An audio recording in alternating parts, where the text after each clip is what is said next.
こんにちは、山田幸子です。私のチャンネルでは水彩画の描き方や画材レビュー、そして猫の絵のメイキングをお届けしています。初めての方も、いつも見てくださっている方も、どうぞゆっくり楽しんでいってくださいね。さて、今回は滲みをテーマに、水彩の色の組み合わせについてお話ししたり、実演してみようと思います。先日、草壁のハルモニアという絵の具を使ったのですが、すっかり魅了されてしまいまして、このハルモニアのような水彩の色の繊細さに再度注目してみようと思いました。より水彩の世界を楽しめるような色の使い方、組み合わせっていうのを考えてみました。今回3パターンの色の組み合わせで滲みを試していますので、絵を描く時のヒントになったら嬉しいです。まず、滲みって何ですかっていう方のために簡単にご説明しますね。滲みは紙が濡れている状態で絵の具を塗ると、色が自然に広がって混ざり合う現象のことです。意図的にというよりは、偶発的に絵の具の広がりや混ざり合う様子を楽しむという感じの技法です。水や絵の具の濃さ、そして使う水彩紙によっても変化するので、ちょっとした実験気分で試すこともできます。ここで長々喋っていてもなんなので、早速やってみましょう。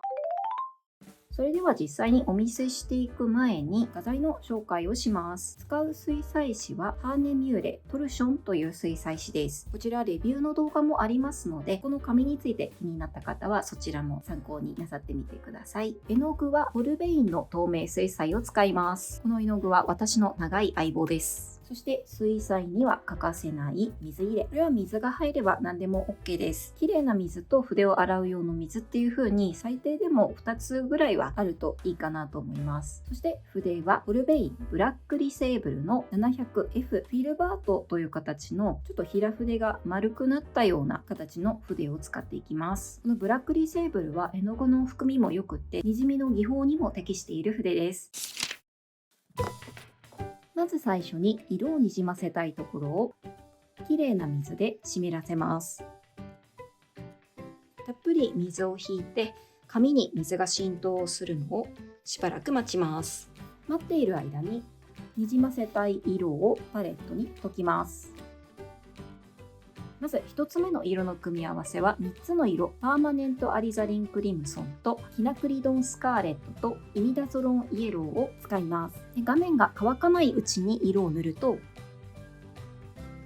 自然に水の流れに沿って色が広がっていきます。ゴシゴシこするっていうよりもポンと置くような感じで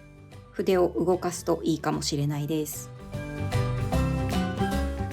水たっぷりで湿っている時の方が絵の具がのびのびと広がっていきやすいですが、あまり水気が多すぎても乾いた後ムラになってしまうので気をつけましょう。色を置き終わったら乾くまで待ちます。ドライヤーで乾かしてもいいですが、このように画面上に絵の具の水たまりができている時でドライヤーの風を吹かすと風向きに沿って絵の具が動いてしまう恐れがあるので、できたら自然乾燥が望ましいです。ではこのまま2つ目の色の組み合わせに行きますね。パーマネントバイオレットと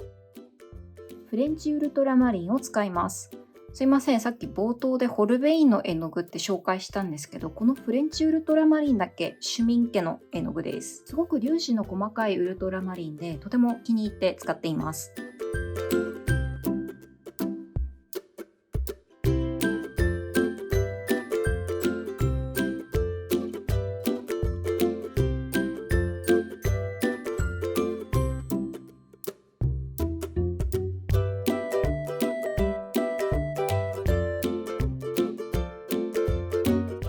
そして3つ目の色の組み合わせはキナクリドンバイオレットとクリムソンメイキ、そしてキナクリドンスカーレットを使います。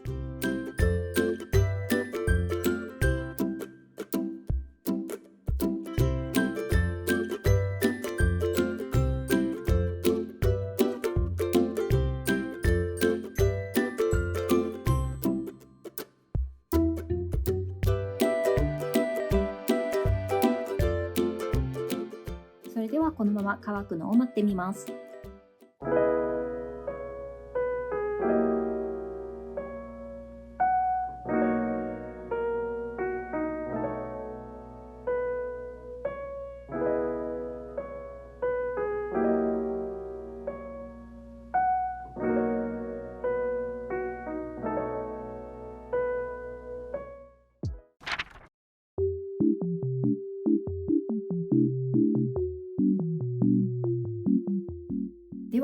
お見せした3種類の色の組み合わせをお花に使ってみます。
にじみは予測できない広がり方をするので、自然物の表現に向いていると思います。